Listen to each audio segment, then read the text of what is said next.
ಸ್ವಾಭಿಮಾನಿ ಕರ್ನಾಟಕ ರಕ್ಷಣಾ ವೇದಿಕೆ ವತಿಯಿಂದ ಶ್ರೀ ಆಲೂರು ವೆಂಕಟರಾಯರ 144ನೇ ಜಯಂತ್ಯೋತ್ಸವ ಕಾರ್ಯಕ್ರಮ ರೋಣ ತಾಲೂಕಿನ ಹೊಳೆ ಆಲೂರು ಗ್ರಾಮದಲ್ಲಿ ಸ್ವಾಭಿಮಾನಿ ಕರ್ನಾಟಕ ರಕ್ಷಣಾ ವೇದಿಕೆಯ ರೋಣ ತಾಲೂಕಾ ಅಧ್ಯಕ್ಷ ಎಂಎಚ್ ನದಾಫ್ ಇವರ ನೇತೃತ್ವದಲ್ಲಿ ಶ್ರೀ ಆಲೂರು ವೆಂಕಟರಾಯ ಅವರ 144ನೇ ಜಯಂತ್ಯೋತ್ಸವ ಕಾರ್ಯಕ್ರಮ ಜರುಗಿತು. ಶ್ರೀ ಆಲೂರು ವೆಂಕಟರಾಯ ಅವರ ಮೂರ್ತಿಗೆ ಪುಷ್ಪ ನಮನ ಸಲ್ಲಿಸಿ ನಂತರ ಸರ್ಕಾರಿ ಪಾಲಿಟೆಕ್ನಿಕ್ ಮಹಾವಿದ್ಯಾಲಯದ ಆವರಣದಲ್ಲಿ ಸಸಿ ನೆಡುವ ಕಾರ್ಯಕ್ರಮ ನೆರವೇರಿಸಲಾಯಿತು. ಕಾರ್ಯಕ್ರಮದ ದಿವ್ಯ ಸಾನ್ನಿಧ್ಯ ಶ್ರೀ ಎಚ್ಚರೇಶ್ವರ ಮಹಾಸ್ವಾಮಿಗಳು ಹಾಗೂ ದಿವಾನ್ ಶರೀಫ್ ಮುರುಗೇಂದ್ರ ಶ್ರೀಗಳು ವಹಿಸಿದ್ರು.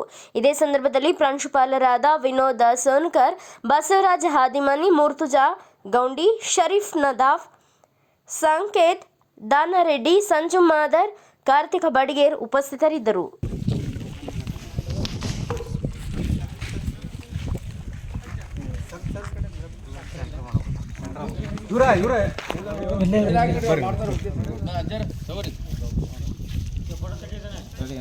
ನಿಂದ್ರಿ ಒಂದೇ ನಿಮಿಷ ನಿಂದ್ರಿ.